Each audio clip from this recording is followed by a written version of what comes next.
வணக்கம் வணக்கம் இனிய வணக்கம். அன்பு அரக்கனின் அன்பான வணக்கம்.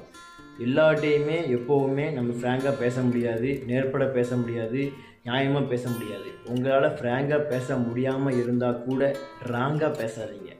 தெரிஞ்சதை தெரியாத, புரிஞ்சதை புரியாத, கேள்விப்பட்டதை, யாரோ சொன்னதை பார்த்ததை பேசுகிறத தாண்டி ராங்காக பேசுகிறத நிப்பாட்டினாலே பல விஷயங்கள் இங்கே சால்வ் ஆகும்.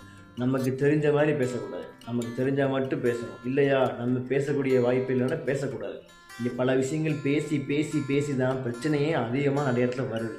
தேவையில்லாத பேச்சுகள், தேவையில்லாத ஏச்சுக்கள், தேவையில்லாத அந்த வார்த்தைகளை விடுறதுனால பல பிரச்சனைகள்.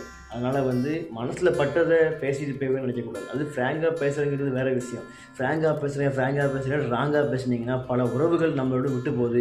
அதை தாண்டி காயப்படுறாங்க. நம்மளுக்கு வர்ற காயம் தான் அடுத்தவங்களுக்கு வரும் அப்படிங்கிறத புரிஞ்சு நீங்கள் வார்த்தையை விடாமல் நீங்கள் எல்லாவற்றையும் ஃப்ராங்காக பேச முடியாமல் போனால் கூட தயவு செய்து ராங்காக பேசாதீங்க.